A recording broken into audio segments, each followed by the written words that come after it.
السلام عليكم ورحمة الله وبركاته. الحمد لله رب العالمين. الصلاة والسلام على أشرف الأنبياء والمرسلين وعلى آله وصحبه أجمعين ومن تبعهم بإحسان إلى يوم الدين. أما بعد. அன்பிற்குரிய அல்லாஹ்வின் நல்லடியார்களே, அல்லாஹ்வுடைய மாபெரும் கிருபையினால் இன்றைய இந்த சிறப்பு இஃப்தார் நிகழ்ச்சிக்கு நம்ம வந்திருக்கிறோம். இந்த நிகழ்ச்சியில் முக்கியமாக பல்வேறு மாணவர்கள் திருக்குரான் போட்டி, மனநப் போட்டி, இப்படிப்பட்ட பல்வேறு போட்டிகளில் கலந்து கொண்டு அதிலே பரிசு பெறுவதற்கு இன்ஷா அல்லாஹ் தயாராக இருக்கிறார்கள். இப்போ இந்த வேளையிலே இல்மை தேடுவது அதன் அவசியம், அதே போல் பிள்ளைகள் இல்மை தேடக்கூடிய விஷயத்திலே பெற்றோர்கள் எப்படிப்பட்ட பங்களிப்பை செய்ய வேண்டும், ஒவ்வொருவரும் தங்களுடைய பங்களிப்பை சிறப்பாக செய்வதன் மூலமாக ஒரு சிறப்பான இல்மு ரீதியாக பண்படுத்தப்பட்ட ஒரு சமுதாயத்தை உருவாக்குவதற்கு நாம் எவ்வாறு செயல்பட முடியும் என்ற அடிப்படையில் சில சுருக்கமான நேரத்திலே சில கருத்துக்களை பகிர்ந்து கொள்ளலாம் என்று ஆசைப்படுகின்றேன் இன்ஷா அல்லாஹ் தஆலா. இந்த ரமதான் மாதத்தை பொறுத்த வரைக்கும் நமக்கு தெரியும், அல்லாஹ் ரப்புல் ஆலமீன் இந்த நோன்பு கடமையாக்கப்பட்ட நோக்கத்தை பற்றி பேசுகின்ற பொழுது லஅல்லக்கும் தத்தகூன், நீங்கள் அதன் மூலம் தக்வா உடையவர்களாக ஆக முடியும், ஆகவே நோன்பு உங்களுக்கு தக்வாவை தரக்கூடிய ஒரு மிகப்பெரிய காரணியாக இருக்கிறது என்று சொல்லித் தருகின்றார். அதே போல் இந்த தக்வா அதனுடைய வெயிட் என்ன அப்படின்னு சொன்னால், தக்வாவின் பல்வேறு பரிணாமங்கள் இருக்கின்றன. ஒரு குறிப்பிட்ட வசனத்திலே அல்லாஹ் ரப்புல் ஆலமீன் யா அய்யுஹல்லதீன ஆமனு இன் தத்தகுல்லாஹ யஜ்அல் லக்கும் ஃபுர்கானா என்று சொல்லி தருகிறார். நீங்கள் தக்வா உடையவர்களாக இருந்தால் உங்களுக்கு அல்லாஹு ஃபுர்கானை தருவான். ஃபுர்கான் என்றால் என்ன? ஃபுர்கான் என்றால் எது நல்லது, எது கெட்டது, எது நன்மை, எது தீமை, எது வெற்றி, எது தோல்வி, எது ஏற்றுக்கொள்ளப்படும், எது மறுக்கப்படும், இப்படிப்பட்ட எல்லா அடிப்படை தெளிவுகளையும், இது எல்லாம் இல்மு சார்ந்த பல்வேறு ஹிக்மா சார்ந்த பல்வேறு பகுதியில் இருக்கின்றன. இந்த தெளிவுகள் எல்லாம் அல்லாஹ் யாருக்கு சிறப்பாக தருவான் என்று சொன்னால், யாருக்கு தக்வா இருக்கிறதோ அவர்களுக்கு அதிகமாக இதை அல்லாஹ் தருவதாக சொல்கின்றான். இப்போ இந்த ரமதான் மாதத்தையும் திருக்குரானை இறக்கி அருளி இருக்கிறோம் என்று சொன்ன அல்லாஹ் சுப்ஹானஹு வ தஆலா அது ஒரு ஃபுர்கான் என்று சொல்லி தருவதை பார்க்கிறோம். அப்போ உங்களுக்கு இந்த தெளிவுகள் கிடைக்க வேண்டும் என்றால் நீங்கள் தக்வா உடையவர்களாக இருக்க வேண்டும் என்ற கருத்தை அல்லாஹ் பதிவு செய்வதை இந்த வசனத்திலே பார்க்கிறோம். அப்போ தக்வாவுக்கும் இந்த மார்க்கத்தை சரியாக விளங்கி நன்மை தீமையை புரிந்து நடைபெறுவதற்கு, அந்த அறிவை பெற்றுக்கொள்வதற்கும் ஒரு தொடர்பு இருக்கிறது. சரியான முறையிலே அதேபோல் அல்லாஹ் ரப்புல் ஆலமீன் இன்னொரு வசனத்திலே சொல்லி தருகின்றான், இன்னமா யக்ஷல்லாஹ் மின் இபாதிஹில் உலமா, யார் இறையச்சம் உடையவர்களாக இருக்கிறார்களோ, அதாவது யார் உலமாக்களாக இருக்கிறார்களோ அவர்கள் மட்டும்தான் இறைவனை சரியான முறையில் அஞ்சக்கூடியவர்களாக இருப்பார்கள். அப்போ இல்மு இருக்கக்கூடியவர்கள் தக்வா உடையவர்களாக இருப்பார்கள். தக்வா உடையவர்களுக்கு அல்லாஹு இந்த விளக்கத்தை அதிகரிப்பார் என்ற ஒரு தொடர்பை அல்லாஹ் ஏற்படுத்துவதை நம்ம பார்க்கிறோம். அப்போ தக்வாவுக்கும் இல்முக்கும் சரியான நன்மை தீமையை பிரித்தறியக்கூடிய விளக்கத்திற்கும் எல்லாம் ஒரு பாரிய தொடர்பு இருக்கிறது என்பதை நம்ம பார்க்கிறோம். இப்போ இந்த மார்க்கத்தை பொறுத்த வரைக்கும் இல்மை தேடுவது ஒரு மிக முக்கியமான அடிப்படையாக சொல்லப்படுவதை பார்க்கிறோம்.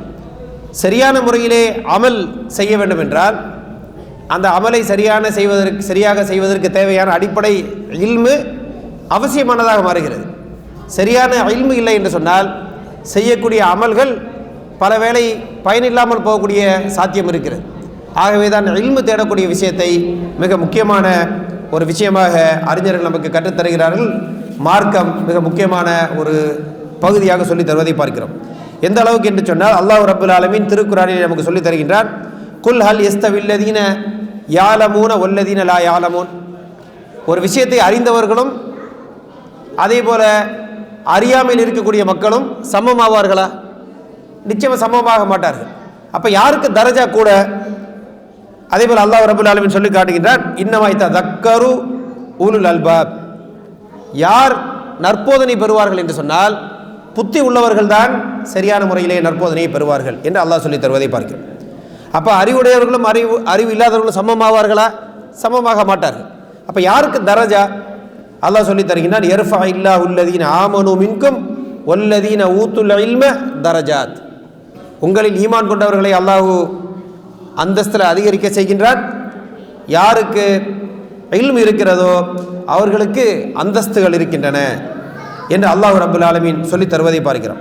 அப்போ இந்த மார்க்கத்தில் அடிப்படையில் இல்மை தேடுவது, இல்மை பெற்றுக்கொள்வது என்பது மிக அடிப்படையான ஒரு அம்சமாக இருக்கிறது. அதில் குறிப்பாக நமது அன்றாட வாழ்க்கைக்கு தேவையான வணக்க வழிபாடுகள், இபாதத்துகள், அதே போல் இஸ்லாத்தினுடைய அடிப்படைகள், அக்கீதா ரீதியான அடிப்படைகள், இந்த இல்மையெல்லாம் ஒவ்வொருவரும் தனிப்பட்ட முறையிலேயே கற்றுக்கொள்ள வேண்டிய அவசியம் இருக்கிறது.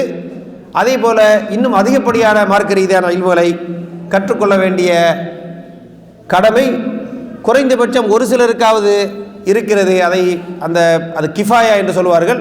சமுதாயத்தில் சிலராவது அப்படிப்பட்ட சிறப்பான கல்விகளை கற்றுக்கொள்ள வேண்டும் என்று சொல்லக்கூடிய அடிப்படையை மார்க்கம் கற்றுத்தருவதை பார்க்கிறோம். அப்போ இல்மை கற்றுக்கொள்வதற்கு பல்வேறு சிரமங்களை உலமாக்கள் மேற்கொண்டிருக்கிறார்கள்.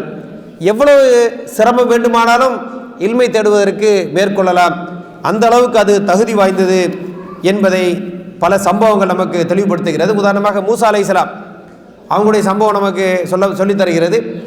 அவங்க ஒரு சந்தர்ப்பத்தில் அல்லாஹ் ரப்புல் ஆலமீன் அவங்களுக்கு என்னுடைய அடியான், இல்முடைய ஒரு அடியான் ஒரு இடத்துல இருக்கிறார், அவரை போய் சந்தித்து நீங்கள் இல்மை பெற்றுக்கொள்ளலாம் என்று சொல்லப்படுகின்ற பொழுது, இல்மை பெற்றுக்கொள்ள வேண்டும், தனக்கு தெரியாத விஷயத்தை தெரிந்தவர்களிடம் தேடி கற்றுக்கொள்ள வேண்டும் என்ற ஆர்வத்திலே மூசா அலைஹிஸ்ஸலாம் அவர்கள் சொல்கிறார்கள், ஒய்து கால மூசா லி ஃபதாஹு லா அபுரஹு ஹத்தா அபுலுக மஜ்மஅல் பஹ்ரைனி அவ் அம்தி ஹுகுபா என்று சொல்லி காட்டுகிறார். அதாவது அவங்களுடைய சீடர்கிட்ட சொல்கிறாங்க, நான் எவ்வளவு சிரமப்பட்டாலும் பிரச்சனை இல்லை, அந்த 2 கடல்கள் சந்திக்கக்கூடிய இடத்துல இறைவனுடைய இல்முடைய ஒரு அடியார் இருப்பார், அவர்கிட்ட போய் நான் இல்மை கற்றுக்கிறனும், ஆகவே எவ்வளவு சிரமப்பட்டாலும் நான் போவேன், அது எவ்வளவு நீண்ட நெடிய காலத்தை எடுத்தாலும் கவலைப்பட மாட்டேன், இல்மை தேடுவதற்காக நான் பயணிப்பேன் என்று அவர்கள் கூறியதாக இந்த வசனம் தருகிறது. இந்த வசனத்தின் பல்வேறு படிப்பினைகளில் ஒரு படிப்பினை என்னவென்று சொன்னால், இல்மை தேடுவதில் நபிமார்களுக்கே எவ்வளவு ரகுபா ஆசை இருந்திருக்கிறது என்பது இல்மை தேடுவதற்கு நமக்கு எவ்வளவு ஆசை இருக்க வேண்டும் என்ற கருத்தை பதிவு செய்கிறது என்பதை நம்ம பார்க்கிறோம். இப்போ இந்த இல்மு தேடக்கூடிய விஷயத்தை பொறுத்த வரைக்கும், ஒரு மாணவன் இல்மை தேடுகிறான் என்று சொன்னால், இல்மு தேடக்கூடிய சூழல் அவனுடைய சிறு வயதிலிருந்தே வீட்டிலே அப்படிப்பட்ட ஒரு சூழல் ஏற்பட வேண்டும். அப்போ இல்மை தேடுவதற்கு ஆர்வம் ஊட்டக்கூடிய ஒரு சூழலிலே அந்த மாணவன் மாணவி யாராக இருந்தாலும் வளர்வார்கள் என்று சொன்னால், இல்மை தேடுவதில் அவங்களுக்கு ஒரு ஆர்வமும் இருக்கும், இல்மை தேடக்கூடிய வாய்ப்பும் அவர்களுக்கு கிடைக்கும் என்பதை புரிந்து கொள்ள வேண்டும். அப்போ நபிகள் நாயகம் ஸல்லல்லாஹு அலைஹி வஸல்லம் அவர்கள் எல்லோரும் பொறுப்புதாரிகள் என்று பொதுவாக ஒரு ஹதீஸிலே சொல்லித் தருகிறார்கள். அப்போ நபிகள் நாயகம் ஸல்லல்லாஹு அலைஹி வஸல்லம் அவர்கள் அந்த ஹதீஸிலே நமக்கு சொல்லித் தருகிறார்கள், ஒவ்வொருவருக்கும் பொறுப்பு இருக்கிறது. அந்த பொறுப்பை பற்றி பேசுகின்ற பொழுது அவர்கள் சொல்கிறார்கள், குல்லுக்கும் ராயின் வ குல்லுக்கும் மஸ்ஊலுன் அன் ரஅய்யதிஹி, ஒவ்வொருவரும் பொறுப்புதாரிகள், ஒவ்வொருவரும் அவர்களுக்கு என்ன பொறுப்பு கொடுக்கப்பட்டதோ அது பற்றி அவர்கள் கேள்வி கேட்கப்படுவார்கள் என்று இந்த ஹதீஸிலே சொல்லித் தருகிறார்கள். அப்போ எப்படிப்பட்ட பொறுப்பு? அர் ரஜுலு ராயின் அலா அஹ்லி பைத்திஹி, ஒவ்வொரு மனிதனும் அவனுடைய குடும்பத்திற்கு பொறுப்பாளனாக இருக்கிறான். அப்போ ஒவ்வொருவரும் அவங்க குடும்பத்தில் உள்ள எல்லா விஷயங்களுக்கும் பொறுப்பாளர்கள். அந்த வகையில் அவங்க வீட்டினுடைய சூழல், அவருடைய வசதி வாய்ப்பு, அதே போல் பிள்ளைகள் வளரக்கூடிய அந்த சூழல், அவர்களுக்கு கல்விக்கு தேவையான அந்த வாய்ப்பு வசதிகள், இவைகளை எல்லாம் கவனிக்க வேண்டிய கடமை அந்த ஆணுக்கு இருக்கிறது. அதே போல் ஒல் மர்அத்து ராயியத்துன் அலா பைத்தி ஜௌஜிஹா ஓ வலதிஹி, அதே போல் அந்த வீட்டில் இருக்கக்கூடிய பெண் அந்த வீட்டை கவனிக்கக்கூடிய முழுமையான பொறுப்பும், அதே போல் அந்த குழந்தைகளை கவனிக்கக்கூடிய பொறுப்பும் அந்த வீட்டில் இருக்கக்கூடிய அந்த தாய்மார்களுக்கு இருக்கிறது என்பதை இந்த ஹதீஸ் சொல்லி தருவதை பார்க்கிறோம். அப்போ பெற்றோர்களுக்கு குழந்தைகளை கவனிக்க வேண்டிய, அவர்களுக்கு தேவையான விஷயங்களை தர வேண்டிய, பராமரிக்க வேண்டிய பொறுப்பு இருக்கிறது என்பதை புரிந்து கொள்ள வேண்டும். அப்போ எப்படிப்பட்ட முறையிலே குழந்தைகளுக்கு தர்பியா செய்து, எப்படிப்பட்ட உள்ள உறுதியை அவர்களுக்கு தந்து, வாழ்க்கையின் பல்வேறு சோதனைகள், வாழ்க்கையில் ஏற்படக்கூடிய பல்வேறு சவால்களை சந்திக்கக்கூடிய உறுதியான குழந்தைகளாக, சமுதாயத்தை வழிநடத்தக்கூடிய சிறந்த தலைவர்களாக அந்த குழந்தைகளை உருவாக்குவதற்கு எப்படி அந்த குழந்தைகளுக்கு வழிகாட்ட வேண்டும், இதை நபிகள் நாயகம் ஸல்லல்லாஹு அலைஹி வஸல்லம் அவர்கள் பல அறிஞர்கள் குழந்தைகளுக்கு தர்பியா செய்வது எப்படி என்று சொல்லுகின்ற பொழுது இந்த ஹதீஸை குறிப்பாக, இந்த ஹதீஸுடைய விளக்கத்தை குறிப்பாக கற்றுத்தருவதை பார்க்கிறோம். இந்த ஹதீஸில் நபிகள் நாயகம் ஸல்லல்லாஹு அலைஹி வஸல்லம் அவர்கள் இப்னு அப்பாஸ் ரலியல்லாஹு அன்ஹு அவர்களுக்கு சில அடிப்படைகளை கற்றுத்தருகிறார். இந்த இப்னு அப்பாஸ் ரலியல்லாஹு அன்ஹு அப்படின்னு சொன்னால் நபிகள் நாயகம் ஸல்லல்லாஹு அலைஹி வஸல்லம் அவங்க வஃபாத் ஆகும் பொழுதே அவங்களுக்கு என்ன வயசு? ஏறக்குறைய 13 வயசு தான். அப்போ நபிகளார் அவர்கள் அவங்களுக்கு அறிவுரை செய்யும் பொழுது ஒரு சிறுவனாக இப்னு அப்பாஸ் ரலியல்லாஹு அன்ஹு அவர்கள் இருக்கிறார். அப்போ சிறுவனாக இருக்கக்கூடிய அந்த குழந்தைகளுக்கு எப்படி அறிவுரை சொல்ல வேண்டும், எப்படிப்பட்ட விஷயத்திலே அவர்களுக்கு வழிகாட்டுதலை தர வேண்டும் என்பதை பேசுகின்ற பொழுது இந்த ஹதீஸிலே நபிகளார் சொல்கிறார்கள், யா குலாம். யா குலாம் சொன்னால் என்ன அர்த்தம்? சிறுவனே. அப்போ ஒரு சின்ன பையன். யார் இந்த சின்ன பையன்? இந்த இடத்துல இந்த சின்ன பையன் யார்? இப்னு அப்பாஸ் ரலியல்லாஹு அன்ஹு. அவங்கள்ட்ட சொல்கிறாங்க, யா குலாம் இன்னி அல்லிமுக்க கலிமாத்தின், உனக்கு சில விஷயத்தை நான் கற்றுத்தரேன், அதை நீ கவனமாக விளங்கிக்கொள் என்று சொல்லிட்டு சொல்லுகின்றார்கள். யஹ்ஃபதில்லாஹ யஹ்ஃபதுக், நீ அல்லாஹ்வுடைய வரம்புகளை, அல்லாஹ் ஏவல், அதே மாதிரி அல்லாஹ் தடுத்த விஷயங்கள், இவைகளை எல்லாம் பேணி நடக்கக்கூடிய அடிப்படையிலே நீ பேணுதலாக நடந்தால் அல்லாஹ்வும் உன்னுடைய விஷயத்திலே உன்னை பாதுகாப்பான். இந்த வார்த்தைகளுக்கு பல்வேறு விளக்கங்களை அறிஞர்கள் சொல்வதை பார்க்கிறோம். நம்ம சுருக்கமாக இந்த அடிப்படையை விளங்கிக் கொள்ளலாம். அதே போல் அடுத்த நபிகள் நாயகம் அவர்கள் சொல்லித் தருகிறார்கள், யஹ்ஃபதில்லாஹ தஜிதுஹு துஜாஹக், நீ அல்லாஹ்வுடைய வரம்புகளை பேணி நீ இறைவனுக்கு திருப்தியான காரியங்களை செய்யக்கூடிய அடிப்படையிலே உனது நடவடிக்கையை நடந்து கொண்டால் அல்லாஹ் ரப்புல் ஆலமீன் உனக்கு எல்லா காரியங்களிலும் உதவி செய்யக்கூடிய அடிப்படையிலே அல்லாஹ்வை நீ கண்டுகொள்வாய். அப்போ அல்லாஹ் உனக்கு உதவி செய்யக்கூடிய முறையிலே, உனது காரியங்கள் வெற்றியாகக்கூடிய முறையிலே அல்லாஹ்வை நீ காண வேண்டும் என்றால் அல்லாஹ் நீ இறைவனுக்கு நெருக்கமான காரியங்களை செய்யக்கூடிய முறையிலே உன்னை இறைவன் காண வேண்டும். அப்போ இறைவனுக்கு கட்டுப்படக்கூடிய காரியங்களை நீ செஞ்சால் உனக்கு நன்மையான காரியங்களை செய்யக்கூடியவனாக அல்லாஹ்வை நீ கண்டுகொள்வாய் என்ற அடிப்படையிலே இதற்கு பொதுவான விளக்கத்தை தருவதை பார்க்கிறோம். அதற்கு பிறகு அந்த குழந்தைக்கு சொல்லித் தருகிறார்கள், சிறுவனுக்கு, இதா சஅல்த ஃபஸ்அலில்லா, நீ ஏதாவது வேண்டுமென்று கேட்க வேண்டும் என்றால், உனக்கு ஒரு தேவை இருக்கும் என்றால் யார்கிட்ட போய் கேட்கணும்? அல்லாஹ்விடம் நீ கேட்க வேண்டும். ஓ இதஸ்தஅன்த ஃபஸ்தஇன் பில்லா, நீ உதவி தேட வேண்டும் என்றால் யார்கிட்ட போய் கேட்கணும்? அல்லாஹ்விடம் உதவி தேட வேண்டும் என்று சொல்லிட்டு ஒரு பெரிய விஷயத்தை சொல்றாங்க. யார்கிட்ட சொல்றாங்க? சிறுவன்ட்ட சொல்றாங்க. அப்ப இதிலிருந்து என்ன விளக்குதுன்னு சொன்னா, சிறுவர்கள் நினைக்காதீங்க, அவங்கள்ட்டையும் இந்த அடிப்படையான இறைவன் மீது நம்பிக்கை வைக்கக்கூடிய விஷயங்களை கற்றுத்தர முடியும். அதை உள்வாங்கக்கூடிய அந்த ஆற்றல் அவங்களுக்கு இருக்கு என்பதை என்ன செய்யலாம், இந்த ஹதீஸ் தரக்கூடிய அந்த வழிகாட்டுதலிருந்து நம்ம புரிந்து கொள்ள முடியும். அதுல நபிகளார் சொல்லித் தருகிறார், வஅலம் அன்னல் உம்மத் லவ்ஜி தமாத் அலா அன் யன்ஃபஉக பிஷையின் லம் யன்ஃபஉக இல்லா பிஷையின் கது கதபஹுல்லாஹு லக். இது ஒரு பயங்கரமான விஷயம். இது அவங்க என்ன சொல்றாங்கன்னு சொன்னா, நீ நல்லா புரிஞ்சுக்கோ. யார்கிட்ட சொல்றாங்க? சின்ன பிள்ளைகிட்ட சொல்றாங்க. நீ நல்லா புரிந்து கொள்ள வேண்டும், இந்த உலகத்தில் உள்ள எல்லா மக்களும் ஒன்று சேர்ந்து உனக்கு ஒரு நல்ல காரியத்தை செய்ய வேண்டும் என்று முயற்சி செய்தாலும் அல்லாஹ் எது நாடினானோ அதை தவிர அதிகமாக ஒன்று உனக்கு கிடைச்சிட. இதே மாதிரி மாற்றமாக எல்லா மக்களும் ஒன்று சேர்ந்து உனக்கு எதிராக ஒரு சதி செய்ய வேண்டும், தீமை செய்ய வேண்டும் என்று முயற்சி செய்தாலும் அல்லாஹ் எதை நாடினானோ அதை தாண்டி எதையும் யாரும் செய்து விட முடியாது. அப்போ எவ்வளவு இந்த விஷயத்தை கொஞ்சம் அந்த குழந்தை உள்வாங்கினா அந்த குழந்தை நம்பிக்கை எப்படி இருக்கும் சொல்லுங்கள்? இந்த குழந்தை உள்வாங்கினா அந்த குழந்தையோட நம்பிக்கை எப்படி இருக்கும்? ரொம்ப உறுதியாக எதுவாக இருந்தாலும் ரப்புல் ஆலமீன்கிட்ட கேட்கணும், அல்லாஹ் நாடுறதை தவிர எதுவும் நடக்காது அப்படின்ற ஒரு உறுதியான நம்பிக்கை, தவக்குல் சிறு குழந்தைகளுக்கே ஊட்டப்பட வேண்டிய அடிப்படை. அப்போ அதனால தான் ரசூலுல்லாஹ் இந்த விஷயத்தை சொல்லி தராங்க. ஒன்று, இறைவனுக்கு கட்டுப்பட்டு நடக்க வேண்டும், இறைவன் உனக்கு உதவி செய்யக்கூடிய முறையில் நீ கண்டுகொள்வாய். மேலும் முழுமையாக இறைவனுடைய நாட்டத்தை தவிர எந்த நன்மையோ தீமையோ உன்னை அடைந்து விடாது என்று சொல்லக்கூடிய ஒரு ஆழமான கருத்தை இந்த ஹதீஸிலே நாம் பெற்றுக்கொள்ள முடியும்.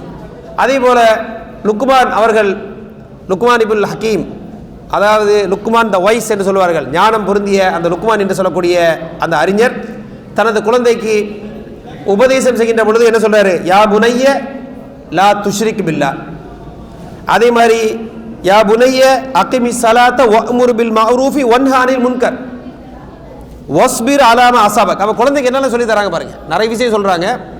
நீ இணை வைக்காதே, கொஞ்சம் அமைதியா இருங்க, ரைட். நீ இணை வைக்காதே, அதே மாதிரி இணை வைப்பது என்பது மிகப்பெரிய பாவம், அது ஒரு அடிப்படை சொல்லி தராங்க. அதே போல சொல்லக்கூடிய விஷயத்தில் இன்னொன்று சொல்றாங்க, என்ன செய்யணும்? யா புனைய அகிமி ஸலா, தொழுகை நீ பேணுதலாக நடத்த வேண்டும். வஅ்முர் பில் மஅரூஃபி வன்ஹா அனில் முன்கர், நல்ல விஷயத்தை நீ ஏவ வேண்டும், தீமை விட்டும் தடுக்க வேண்டும். யாருக்கு சொல்லித்தரா? இப்போ நன்மை ஏவணும், தீமையை தடுக்கணும், இது உன்னுடைய பொறுப்பு என்று தனது மகனுக்கு கற்றுத்தருகிறார்கள்.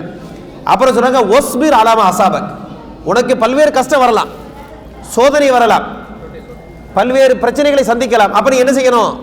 படபடப்பாய் டென்ஷன் ஆயிடக்கூடாது, பொறுமையை கை கொள்ள வேண்டும், உறுதியாக இறைவன் மேல நம்பிக்கை வைக்க வேண்டும் என்று சொல்லி தருகிறார். இன்னைக்கு நம்ம என்ன பார்க்குறோம்னு சொன்னா, இன்றைய சமுதாயம் எப்படி இருக்குது? எல்லாமே வசதியா இருக்கணும், அப்படித்தானே? ஏதாவது ஒன்று குறைஞ்சிச்சின்னு சொன்னா ஃபுல் டென்ஷன் ஆயிடுறாங்க, எதையும் பொறுக்கக்கூடிய பொறுமை இல்லை. கரெக்ட் தானே? இன்றைய இளைய சமுதாயம் எப்படி இருக்குது? எல்லாம் வசதியாக இருக்கணும், ஒன்றும் குறை இருக்கக்கூடாது, எல்லாமே நேர்த்தியாக இருக்கணும், கொஞ்சம் குறை இருந்தால் கூட மிகப்பெரிய டென்ஷன் ஆகுறாங்க. ஆனால் எது குழந்தைகளை கற்றுத்தரப்பட வேண்டும் என்றால், பல்வேறு சோதனை வரலாம், சோதனை வந்தால் என்ன செய்யணும்? அதை பொறுமையாக இருக்க கற்றுக்கொள்ள வேண்டும். அதே மாதிரி அல்லாஹ் நாடியதை தவிர எந்த பிரச்சனையும் என்ன செய்யாது, உங்களுக்கு வராது என்பதை புரிந்து கொள்ள வேண்டும். அப்போ குழந்தைகளை வளர்க்கின்ற பொழுது இன்னொரு மிக முக்கியமான விஷயம் என்னவென்று சொன்னால், குழந்தைகளுக்கு இல்மு தேடுவதில் ஆர்வம் ஊட்டுவது, அடிப்படையான இல்மை தேடுவதில் ஆர்வம் ஊட்ட வேண்டும். அதே போல ஒவ்வொருவருக்கும் ஒரு சில விஷயங்களில் அதிகமான ஆர்வம், திறமை இருக்கும். ஒவ்வொரு குழந்தைக்கும் சில விஷயங்கள் அதிகமான ஆர்வம் இருக்கும், அதே மாதிரி அதிகமான திறமை இருக்கும். அப்போ பெற்றோர்கள் குழந்தைக்கு வழிகாட்டும் பொழுது, எனக்கு என்ன, பெற்றோருக்கு என்ன பிடிச்சதோ அதை குழந்தை செய்ய வேண்டும் என்று வலியுறுத்துவது சரியான வழிகாட்டுதல் கிடையாது. எல்லாரும் என்ன செய்வாங்க? என் பிள்ளை டாக்டருக்கு படிக்கணும்னு சொல்லி பிள்ளைய கட்டாயப்படி டாக்டர் படிக்கணும்னு தெரிஞ்சது. ஏன்பா பிள்ளைய டாக்டருக்கு படிக்கணும்? ஏன் படிக்கணும்?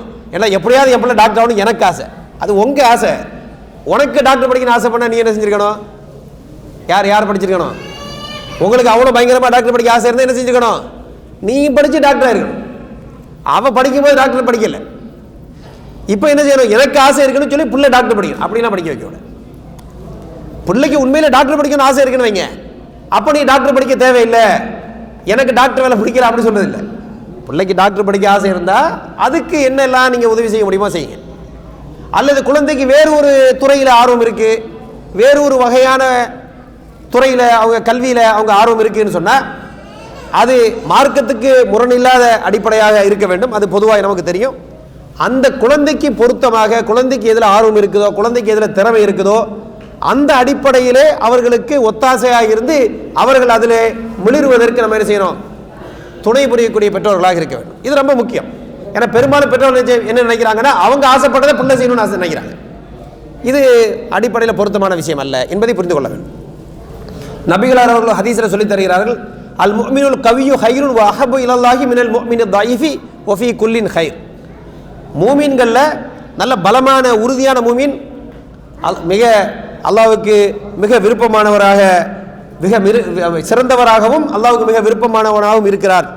மூமின்களில் மிக பலமான உறுதியான மூமின் இறைவனுக்கு மிக நெருக்கம், இறைவனுக்கு அதாவது சிறந்தது, இறைவனுக்கு விருப்பமான மூமின், யாரை விட பலகீனமான மூமினை விட.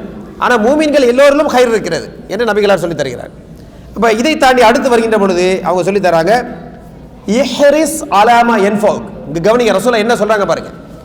இஹ்ரிஸ் அலாமா என்ஃபவுக், உனக்கு எது நன்மை பயக்கக்கூடிய காரியமோ அதிலே நீ கவனமாக பேணுதலாக இருந்து கொள். அதற்கு பிறகு சொல்றாங்க, வஸ்தஇன் பில்லா, உனக்கு பயனுள்ள காரியத்தில் கவனமாக நீ அதை மேற்கொள்ள வேண்டும், கைகொள்ள வேண்டும். ஆனால் என்ன செய்யணும்? உதவி எங்கே தேடணும்? நம்ம எல்லா காரண காரியங்களையும் செய்து விட்டோம் என்ற அடிப்படையில் அது வெற்றியை தரும்னு நினைச்சிட முடியாது. நீ எல்லாம் முயற்சி பண்ணலாம், படிக்கலாம், பல ஏற்பாடுகளை செய்திருக்கலாம், ஆனால் காரியத்தை கைகூட வைப்பது யாரு தான்? அல்லாஹ் தான். ஆகவே அல்லாஹ்விடம் தான் உதவி தேட வேண்டும். எல்லா காரியத்தையும் செய்ய வேண்டும். உனக்கு மிக பிரயோஜனமான காரியம் என்று எதை பார்க்கிறாயோ அதில் கவனமாக நீ நடந்து கொள்ள வேண்டும், அதை கவனமாக பேணிக்கொள்ள வேண்டும். அதே நேரத்தில் இறைவனிடம் உதவி தேட வேண்டும். ஒலா தாஜிஸ், சோம்பேறித்தனமாக இருக்கக்கூடாது. எல்லாம் பிள்ளைகளுக்கு தேவையான விஷயம். அப்போ ஒரு காரியத்தை செய்வதற்கு நல்ல ஐடியா இருக்குது எனக்கு, இந்த மாதிரி செஞ்சோம்னா வெற்றி அடைஞ்சிடலாம்.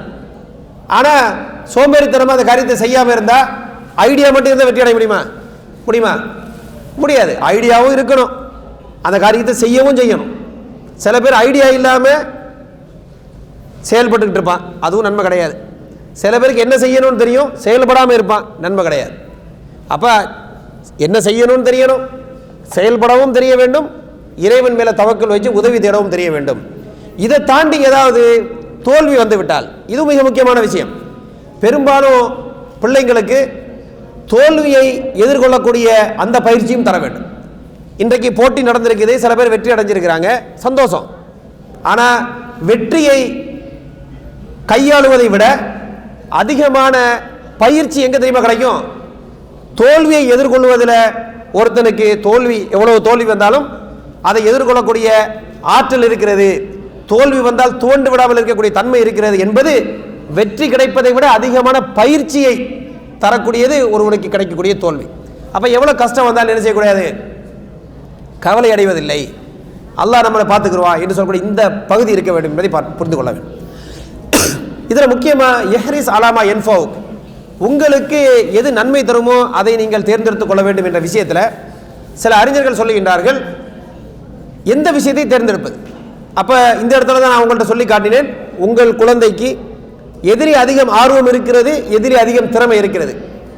இதை கண்டுகொள்வதற்கு நீங்களும் முயற்சி செய்ய வேண்டும், அதை புரிந்து கொள்வதற்கு குழந்தைகளுக்கு நீங்கள் உதவியும் செய்ய வேண்டும்.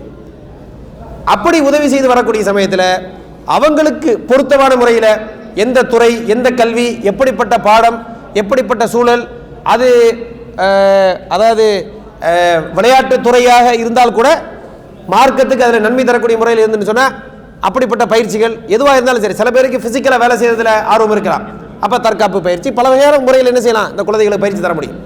அப்படி அவர்களுக்கு பிரயோஜனமான முறையில் பயிற்சியை அல்லது அவர்கள் அதை தேர்ச்சி பெறுவதற்கு உதவி செய்ய வேண்டும். அப்போ ஒரு அறிஞர் சொல்லுகிறார், எது மிகச் சிறந்தது? எஹ்ரிஸ் அலாமா என்ஃபவு அப்படின்னா என்ன? அவர் சொல்றாரு, பல காரியங்களை செய்வதற்கு உங்களுக்கு முன்னாடி இருக்கும் என்று சொன்னால், பல வகையான கல்வி, பல வகையான வாய்ப்புகள் இருந்தால் எது அந்த குழந்தைக்கு மிக பொருத்தமோ அதில் அதிக கவனம் செலுத்த வேண்டும். அப்போ ஒமாஹுவ அன்ஃப ஒஹுவ அவுலா என்று சொல்லி தருகிறார். எது மிக நன்மையோ அந்த குழந்தைக்கு, நமக்கு இல்லை, அந்த குழந்தைக்கு எது சிறப்போ அது முற்படுத்தப்பட வேண்டும் என்று சொல்லி தருகிறார். அப்போ எது முற்படுத்தி அந்த குழந்தைக்கு கொடுக்கணும், அந்த பிள்ளைங்களுக்கு வழிகாட்ட வேண்டும், அவர்களுக்கு எது சிறந்ததோ அதை தர வேண்டும். அதனால தான் நம்ம சமுதாயத்துக்கு என்ன தேவைன்னு சொன்னால், மார்க் அறிஞர்கள் தேவை, கரெக்டா? அதே போல் திறமையான இன்ஜினியர்கள், திறமையான டாக்டர்கள், திறமையான அறிஞர்கள், திறமையான விஞ்ஞானிகள், அதே மாதிரி பல்வேறு துறையில் விற்பனர்கள், எல்லாரும் நமக்கு தேவை. அப்போ ஒவ்வொருவரும் ஒவ்வொரு துறையில் எக்ஸ்பர்ட் ஆக வேண்டும். அப்போ எக்ஸ்பர்ட் அவருக்கு என்ன செய்யணும்? எஹ்ரிஸ் அலாமா என்ஃபவு, நபிகளாருடைய அந்த அறிவுரை, சிறப்பான ஒரு அறிவுரை. அவங்களுக்கு எது முக்கியமோ அதில் பேணுதலாக இருந்து வழிகாட்டணும்னு சொன்னால், நம்ம இருக்கக்கூடிய இந்த குழந்தை செல்வங்கள்லேருந்து பல்வேறு துறை சார்ந்த விற்பனர்கள் மார்க்க அடிப்படையில் தெளிவாக உறுதியாக உள்ளம் சார்ந்திருக்கக்கூடிய, இறைவனில் சார்ந்திருக்கக்கூடிய உள்ளத்தோடு, தெளிவான அக்கீதாவோடு, தெளிவான மார்க்க பயிற்சிகளோடு உள்ள பல்வேறு அறிஞர்களை, மார்க்க துறையிலும் அறிஞர்கள் நமக்கு கிடைப்பார்கள், பல்வேறு துறையிலும் பல்வேறு விற்பனர்களை நாம் உருவாக்க வேண்டும். அந்த அடிப்படையிலே பெற்றோர்கள் குழந்தைகளுக்கு சரியான முறையிலே ஆர்வமூட்டி வழி நடத்தக்கூடிய வேலையை செய்ய வேண்டும். அப்போ பெற்றோர்களும் புரிஞ்சுக்கணும், நம்ம என்ன வேலை செய்யணும், நம்முடைய பங்களிப்பு எப்படி இருக்க வேண்டும் என்பதை புரிந்து கொள்ள வேண்டும். அந்த அடிப்படையில் குழந்தைகளுக்கு வழிகாட்ட வேண்டும். இப்போ சஹாபாக்களுடைய வரலாறு நீங்கள் பாருங்கள். நான் சில சஹாபாக்களுடைய பேரை சொல்கிறேன். உதாரணமாக காலித் பின் வலீத், அவர் எதுக்கு ஃபேமஸ் சொல்லுங்கள்? சொல்லுங்க. காலித் பின் வலீத் மிகப்பெரிய படை தளபதி. அப்போ அது அவருடைய எக்ஸ்பர்டீஸ். அதனால தான் காலித் பின் வலீத் அவர்கள் ஹதீஸை அறிவித்தார்கள், ஃபிக்கு சட்டத்தில் பங்களித்தார்கள். நீங்கள் பார்க்க முடியாது. ஆனால் அவங்களுடைய பங்கு எங்கே பார்க்கலாம்? எருமுக் யுத்தமாக வழிகாட்டி நடத்துகிறாங்க. எல்லா யுத்தங்களும் மிகப்பெரிய தளபதியாக வழிகாட்டியிருக்காங்கன்னு பார்க்குறோம். அது அவங்களுடைய ஸ்பெஷல். இதே மாதிரி ஜெயித் பின் சாபித் ரலியல்லாஹு அன்ஹு அவங்க சிறு வயதாக இருக்கும்போது ரசூலுல்லாஹ் கூட்டு வராங்க. கூட்டு வந்து யுத்தத்துக்கு சேர்க்கறதுக்கு கூட்டு வராங்க. அப்போ ரசூல் என்ன செய்கிறாங்க? இல்லை அவர் வயசு கம்மின்னு சொல்லி விட்டுறாங்க. அவர் ஹைட்டும் கம்மி, வயசும் கம்மி. அப்போ அவங்க தாய் கூட்டிகிட்டு வந்து இவர் வந்து திருக்குறான் நல்லா ஓதுவார், நல்லா மனனம் பண்ணி வச்சிருக்காரு அப்படின்னு ரசூல்லா ஓதி காட்டுறாங்க. அப்போ ரசூல்லா அவரை கூப்பிட்டு பக்கத்தில் உட்கார வச்சு, பிறகு ஸெய்த் பின் சாபித்துக்கு என்ன பொறுப்பு கொடுக்கப்படுதுன்னு சொன்னால், ரசூல்லாவுடைய திருக்குறான் எழுதக்கூடிய அஃபீஷியல் எழுத்தாளர் பொறுப்பு. அந்த பொறுப்பினுடைய பின்விளைவு என்னாச்சு, இள வயதிலேயே திருக்குறானை நபிகள் ஸல்லல்லாஹு அலைஹி வஸல்லம் அவர்களுக்கு பிறகு தொகுத்த அந்த கமிட்டிக்கு தலைவராக முதல் தொகுப்பில் இருந்தாங்க. இரண்டாவது முறை அது மீண்டும் ஒரு முறை துவக்கப்படுகின்ற பொழுது அப்போதும் கமிட்டி தலைமையாக இருக்கிறார் இந்த ஸெய்த் பின் சாபித். அப்போ ரசூல்லா கரெக்டான ஆளை எடுத்து கரெக்டான வேலைக்கு யூஸ் பண்ணுறாங்க. இந்த ஸெய்த் பின் சாபித்தை கூப்பிட்டு ஒரு 2-3 வாரங்களுக்குள்ள இன்னொரு லாங்குவேஜை கற்றுக்கிற சொல்கிறாங்க, எபிரேய மொழியை கற்றுக்கிட்டு வராங்க. அப்போ அவங்களுக்கு அந்த திறமை, அந்த இடத்துல அவங்களுக்கு பங்களிப்பு. இப்போ அபூ ஹுரைரா ரலியல்லாஹு எதுக்கு ஃபேமஸு, என்னமா ஹதீஸ். அப்போ அவங்க ஒரு ஏரியாவில் பங்களிப்பு செய்கிறாங்க. அது மாதிரி அபூபக்கர் ரலியல்லாஹு, உமர் பின் கத்தாப் ரலியல்லாஹு இவங்க எல்லாம் தஃப்சீரில் அவங்களுக்கு திறமை இருக்குது. பல்வேறு பகுதியில் திறமை இருந்தால் கூட அவங்க சமுதாயத்துக்கு ஆட்சி, வழிகாட்டுதல், சமுதாயத்துக்கு லீடர்ஷிப்பு, இந்த இடத்துல அவங்களுடைய திறமை இருக்குன்னு பார்க்குறோம். அப்போ ஒவ்வொருவரும் ஒவ்வொரு துறையில் மிளிர வேண்டும், அவங்க அதில் விற்பனராக மாற வேண்டும். இதற்கு சின்ன பிராயத்திலிருந்தே அந்த குடும்ப சூழல், பெற்றோர்கள் சரியான முறையில் அந்த குழந்தைகளுக்கு கைடன்ஸ் பண்ணி வழி நடத்தி அந்த குழந்தைகளுடைய திறமைகளையும் சிறப்புகளையும் கண்டறிந்து தக்க முறையில் அவங்களுக்கு பயிற்சி கொடுத்தா மார்க்க ரீதியான திறமையான விற்பனர்களை உருவாக்கலாம், இந்த உலக ரீதியான அறிஞர்களை உருவாக்கலாம். உதாரணமாக நீங்கள் பார்த்தீங்கன்னு சொன்னால், மேலை நாட்டில் நான் நம்ம சகோதரர்கள்ட்டையும் நான் சொல்லியிருக்கிறேன், ஒரு அறிஞர் இப்னு தைமியாவுடைய பல்வேறு புத்தகங்களிலிருந்து மிகப்பெரிய திறமையான ஆக்கங்களை உருவாக்குகிறார். இவருடைய பின்னணியை பார்த்தீங்கன்னு சொன்னால், இவர் ஒரு மருத்துவ, கொஞ்சம் கவனிக்கிறீங்களா என்ன? ஓகேயா? ஓகே. இவர் வந்து ஒரு பெரிய பல்வேறு ஆக்கங்களை உருவாக்கக்கூடிய ஒரு அறிஞர், இப்போ வாழ்ந்துட்டு இருக்காரு. பழைய சஹாபாக்களுடைய வரலாறு சொல்லலை. இவர் அதாவது நியூரோ சயின்ஸ் என்று சொல்லக்கூடிய மூளை சம்பந்தப்பட்ட இந்த மருத்துவத்துறையில் மிகப்பெரிய விற்பனர். அப்போ மருத்துவத்துறையில் இதை விட பெருசாக போக முடியுமா? மருத்துவத்துறையில் நியூரோ சயின்ஸை விட பெருசாக போக முடியுமா? இது ஒரு டாப் லெவல், கரெக்ட் தானே? என்ன ஆமாவா இல்லையா? ஆமான்னு சொல்லுங்க. என்னப்பா அப்படி தானே? அப்போ அது ஒன்று. அதே சமயத்தில் இஸ்லாமிய அக்கீதா துறையில் PhD படிப்பு படிச்சுக்கிட்டு இருக்கார். இஸ்லாமிய அக்கீதா துறையில் PhD படித்துக் கொண்டிருக்கிறார். இது மட்டுமா? திருக்குறானை முழுமையாக ஹிஃப்ல் பண்ணிட்டார். ஹாஃபிஸ். ஹிஃப்து மட்டும் இல்லை, திருக்குறானுடைய 10 கிராத் அதில் அவர் இஜாசா வச்சிருக்கிறார். இது போக அவர் பார்ட் டைம் இமாமா வேலை செய்கிறார். இது போக மார்க்க ரீதியான பல்வேறு ஆக்கங்களை உருவாக்குகிறார். தொடர்ந்து மருத்துவ சேவையிலே செயல்பட்டு கொண்டிருக்கிறார். இப்படி ஒரு குழந்தை வர முடியுமா? முடியும். இது வந்து ஒரு கற்பனையான ஒரு ஆளை நம்ம சொல்றோமா? இல்லை. அவர் ஒரு யாராவது இந்த இப்போ நான் சொன்னதை வச்சு இந்த யார் இவர், அவர் எனக்கு தெரியணும்னு ஆசைப்பட்டீங்கன்னு சொன்னால், நீங்கள் எவ்வளோ ஆசைப்படுறீங்கன்னு பார்ப்போமே. என்கிட்ட வந்து கேளுங்க, நான் அவருடைய டீட்டெயில் தரேன். ஓகே? அப்போ எத்தனை பேர் வந்து என்கிட்ட கேட்குறீங்கன்னு பார்ப்போம் இன்ஷா அல்லாஹ். ரைட்டா? நீங்கள் கேளுங்க, அவருடைய யார், அவருடைய டீட்டெயில் தரேன். இப்படிப்பட்ட அறிஞர்கள் இருப்பதை பார்க்குறேன். இது மாதிரி நிறைய உதாரணம் இருக்குது. இப்போ இது மாதிரி அதே மாதிரி கல்வியை கற்றுக்கொள்வதற்கு அவசரப்படுதில்லை.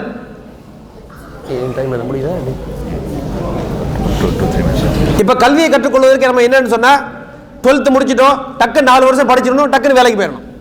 இப்படி கட்டாயமாக அவசரப்படணும்னு அவசியம் இல்லை. எப்போ இப்படி அவசரப்படணும்? இப்போ கல்வியை கற்றுக்கிட்டோம், 12th முடிச்சாச்சு, 4 வருஷம் காலேஜ் முடிச்சோம், உடனே வேலைக்கு போய் சம்பாதிக்கணும். இப்படி யார் அவசரப்படணும் சொல்லுங்க பாப்போம். யார் இப்படி அவசரப்படணும் சொல்லுங்க? யார் இப்படி அவசரப்படணும்னு சொன்னா, உண்மையிலேயே உடனடியே பொருளாதாரம் சம்பாதிச்சு குடும்பத்தை காப்பாற்றணும் ஒரு வழி இல்லை. இப்படி யாராவது கஷ்டமான சூழ்நிலை இருந்தால் தப்பு இல்லை. அதே சமயத்தில் படிப்பதற்கு ஆர்வம் இருக்கிறது, பொருளாதாரத்தில் உடனடி பிரச்சனைகள் இல்லைன்னு சொன்னால் அவசரப்படக்கூடாது. கல்வியை கற்றுக்கொள்வதற்கு என்ன செய்யக்கூடாது? அவசரப்படக்கூடாது. பொறுமையாக என்னென்ன துறைகளை எல்லாம் கற்றுக்கொள்ள வாய்ப்பு இருக்கிறதோ, கற்றுக்கொள்வதற்கு எவ்வளவு நேரம் தேவையோ அதையெல்லாம் எடுத்து அந்தந்த துறைகளில் கற்றுக்கொண்டு உயர்ந்த அந்தஸ்தை அடைஞ்சோன்னு சொன்னால் அதனுடைய பலனை பின்னாடி தனிப்பட்ட அந்த குழந்தையும் என்ன செய்யும்? பின்னாடி சமுதாயத்தில் தனிப்பட்ட முறையில் அவங்களும் அந்த பலனை பெற்றுக்கொள்வார்கள். அதே போல் சமுதாயமும் அவங்கள்ட்ட மிகப்பெரிய பலனை பெற்றுக்கொள்ளும். அப்போ அதுக்கு என்ன செய்யக்கூடாது? அவசரப்படக்கூடாது. கல்வியை கற்றுக்கொள்வதில் பொறுமை, நிதானம், தேவையான அளவுக்கு நேரத்தை கொடுப்பது அவசியம் என்பதை புரிந்து கொள்ள வேண்டும். அதை தான் ஒரு அறிஞர் கல்வி கற்றுக்கொள்வதற்கு என்னென்ன தேவை என்ற விஷயத்தை பேசுகின்ற பொழுது, இஹ்லாஸான நிய்யத்தோடு கல்வியை கற்றுக்கொள்ள வேண்டும். கல்வி கற்றுக்கொள்வதில் எந்த விஷயத்தை கற்றுக்கொள்கின்றோம் என்பதை கண்டறிந்த பிறகு அதில் கவனமாக என்ன செய்யணும், ஃபோக்கஸாக அதில் கற்றுக்கொள்ள வேண்டும். இங்கே கொஞ்சம், அங்கே கொஞ்சம், இங்கே கொஞ்சம், அங்கே கொஞ்சம், இப்படி போனால் என்ன செய்ய முடியாது, எதையும் ஒழுங்காக கற்றுக்கிற முடியாது. ஒன்று ஒன்றில் கவனம் செலுத்தணும், அதை நல்லா கற்றுக்கிறணும், அதில் அது திறமை அடையக்கூடிய திறமையை பெறக்கூடிய அளவுக்கு வளரணும். அதற்கு பிறகு வேறொரு துறையை கற்றுக்கொள்ள முயற்சி செய்யலாம். ஆனால் எதையுமே என்ன செய்யணும், சரியானதை தேர்ந்தெடுக்க வேண்டும், தேர்ந்தெடுத்ததை உருப்படியாக கற்றுக்கிறோம். இது ரொம்ப முக்கியம். அதற்கு பிறகு நமக்கு புத்திசாலித்தனம் இருக்க வேண்டும். அதே போல அதற்கு தேவையான வசதி வாய்ப்புகளை ஏற்படுத்திக் கொள்ள வேண்டும். அதே போல கற்றுக்கொள்வதற்கு தேவையான அறிஞர்களோடு உள்ள தொடர்பை நாம் ஏற்படுத்திக் கொள்ள வேண்டும். தக்க அறிஞர்களோடு நமக்கு தொடர்பு இருக்க வேண்டும். முக்கியமாக தூலு ஜமான், ஒரு விஷயத்தை கற்று தேர்ச்சி பெறுவதற்கு எவ்வளவு காலம் செலவழிக்க வேண்டுமோ அதை செலவழிப்பதற்கு தயங்காமல் செலவழிக்கவும் முன்வர வேண்டும். அவசரப்பட்டு எல்லாம் என்ன செய்ய முடியாது, அவசரப்பட்டு அறிஞராக முடியாது. அறிஞராக என்ன செய்யணும், அதுக்குள்ள தேவை, அதுக்குள்ள பொறுமை, அதுக்கான நேரத்தை செலவழிக்க வேண்டும். கற்றுக்கொள்ள விஷயங்களை புரிந்து உள்வாங்கக்கூடிய முயற்சிகள் இருக்க வேண்டும். இப்படிப்பட்ட பல்வேறு பரிணாமங்கள் இருக்கிறது. ஆக மொத்தத்தில் இன்ஷா அல்லாஹ் இன்றைய இந்த உரையில் நம்ம சுருக்கமாக சொல்ல வந்த விஷயம் என்னவென்று சொன்னால், பெற்றோர்கள் குழந்தைகளுக்கு கல்வி கற்றக்கூடிய ஆர்வத்தை ஊட்ட வேண்டும். அதை இஸ்லாமிய அடிப்படை அக்கீதா, இறைவன் மீது முழுமையான நம்பிக்கை, முழுமையான தவக்குல், எல்லா சோதனைகளையும் எதிர்கொள்ளக்கூடிய சக்தியை ஊட்டக்கூடிய முறையில் அடிப்படையை வளர்த்து, அவர்களுக்கு எதில் திறமையும் ஆர்வம் இருக்கிறதோ அதை அவர்களும் கண்டறிய உதவி செய்வது, அதை கண்டறிய நாமும் முயற்சி செய்வது. அதற்கு பிறகு அந்தந்த துறைகளிலே அவர்கள் தேர்ச்சி பெற்று மிளிர்வதற்கு தக்க ஏற்பாடுகளையும் உதவிகளையும் ஒத்தாசைகளையும் செய்து அதற்கு எவ்வளவு செலவழிக்க முடியுமோ அவ்வளவு செலவழிக்கலாம். அது பொருளாதாரமாக இருக்கலாம், நேரமாக இருக்கலாம், தவறு இல்லை. இதன் மூலம் மிகச்சிறந்த திறமையான சமுதாயத்திற்கு வழிகாட்டக்கூடிய தலைவர்களையும் அறிஞர்களையும் நம்மால் உருவாக்க முடியும். அல்லாஹ் ரப்புல் ஆலமீன் அப்படிப்பட்ட நல்ல பண்பட்ட சமுதாயத்தை உருவாக்கக்கூடிய விஷயத்தில் தக்க வேலை செய்யக்கூடிய ஒரு வாய்ப்பை பெற்றோர்களுக்கும் தந்தல்வானாக. சிறந்த விற்பனர்களாக, தலைவர்களாக மிளிர்வதற்கு நம்முடைய பிள்ளை செல்வங்களுக்கும் அல்லாஹ் வழிகாட்டுவானாக என்று பிரார்த்தித்து இந்த உரையை நான் முடித்துக் கொள்கின்றேன். வாஹிரு தாவானா அல்ஹம்துலில்லாஹி ரப்பில் ஆலமீன். அஸ்ஸலாமு அலைக்கும் வரஹ்மத்துல்லாஹி வபரகாத்துஹு.